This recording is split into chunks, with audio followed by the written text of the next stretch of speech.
Cuando ocurre una tragedia nacional, hay algo que es clave: los gestos, los símbolos. Son los que definen cómo una sociedad comparte y procesa su dolor. En España, históricamente, la ceremonia católica ha sido el gran vehículo para el luto de Estado, un reflejo, de una tradición cultural muy arraigada. Pero, ¿qué pasa cuando esos gestos cambian de repente, de una forma tan radical? Pues hoy vamos a analizar precisamente eso, una transformación profundísima en el protocolo del Estado español ante el duelo.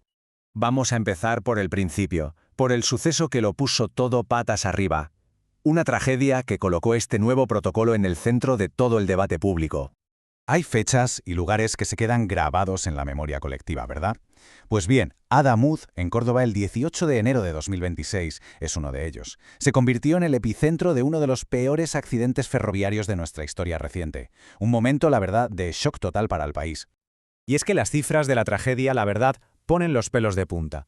Poco antes de las 8 de la tarde, un tren de alta velocidad Irio y una Alvia chocaron. El resultado, 46 personas fallecidas y más de 150 heridas. La causa oficial, según la investigación, fue un fallo en la infraestructura.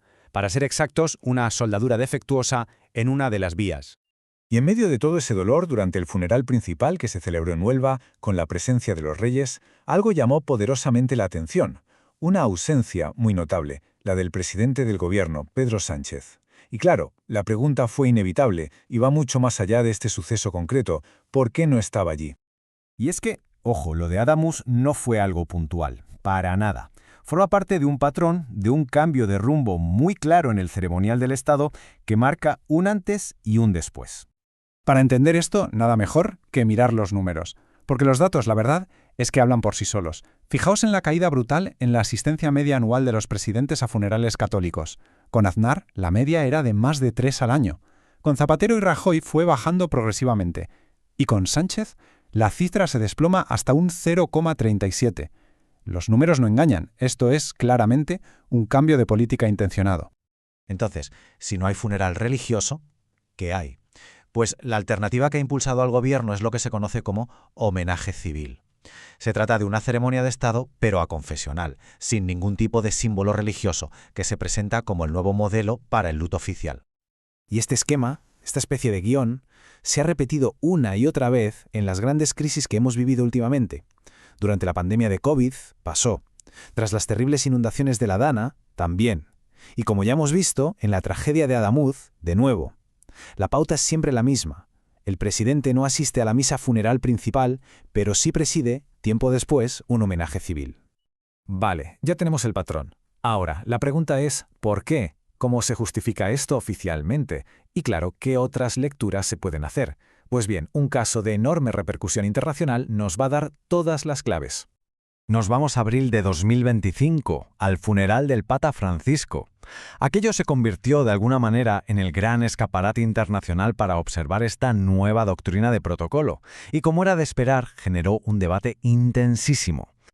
La explicación oficial del gobierno fue bastante directa. Dijeron que la presencia del rey Felipe VI como jefe del Estado ya garantizaba la máxima representación de España y que si también iba el presidente se crearía una duplicidad institucional innecesaria. Sin embargo, las interpretaciones críticas apuntaban a otras cosas. Se habló de un posible cálculo político para no quedar en un segundo plano mediático detrás del rey e incluso de una maniobra que al final permitió al líder de la oposición ganar protagonismo con su asistencia.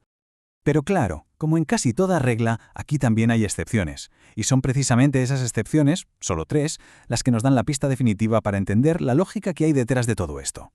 Entre 2018 y 2026, Pedro Sánchez sí que fue a 3 funerales. El de la soprana Montserrat Caballé, una figura mundial. El de David Sassoli, que era el presidente del Parlamento Europeo. Y el de Guillermo Fernández Vara, expresidente de Extremadura. ¿Qué diferencia estos 3 casos del resto? Vamos a verlo. Para entender el caso de Fernández Vara, solo hay que escuchar las palabras del propio presidente del gobierno. Son muy reveladoras. No solo lo definió en términos políticos, sino que añadió algo muy personal, destacando que era, sobre todo, una buena persona. Aquí el vínculo era a todas luces político y también personal. Y aquí es donde se ve todo el cuadro. La lógica parece ser doble. Por un lado, la asistencia a los funerales de Caballé y Sassoli se entiende por su enorme relevancia internacional. Eran, en cierto modo, actos de Estado. Pero por otro, la asistencia al de Fernández Vara responde a una lealtad personal y de partido, algo que la oposición no tardó en calificar como asistencia selectiva. Bueno, y después de ver todo esto, ¿cuáles son las consecuencias? ¿Qué impacto real ha tenido este cambio de protocolo en la política y en la sociedad? Pues las consecuencias no han sido pocas, la verdad. Por un lado, una bronca política tremenda, con acusaciones de crueldad y de insensibilidad hacia el gobierno. Por otro, y quizá más importante, la reacción de los propios familiares de las víctimas, con sentimientos de abandono y de rabia que llegaron incluso a forzar la cancelación de algún homenaje. Y finalmente, una consecuencia no buscada. La monarquía ha pasado a ser vista casi por defecto como la única representación del Estado en los ritos de duelo tradicionales. Pero al final, más allá de la política y los protocolos, está el dolor de la gente. Y pocas cosas lo resumen tan bien, tan crudamente como las palabras de Mar, la hermana de uno de los trabajadores que falleció en el accidente de Adamuz. Ella dijo: «No quiero compartir espacio con los asesinos de mi hermano». Una frase durísima que aterriza todo el debate del protocolo en la realidad más cruda. Todo esto al final nos deja con una pregunta flotando en el aire, una pregunta bastante importante. Cuando el ceremonial del Estado cambia de una manera tan profunda, ¿para quién se hace realmente? ¿Se está pensando en la institución, en la imagen política, o se está pensando en las personas a las que se supone que debe acompañar en sus momentos más difíciles? Ahí queda la reflexión.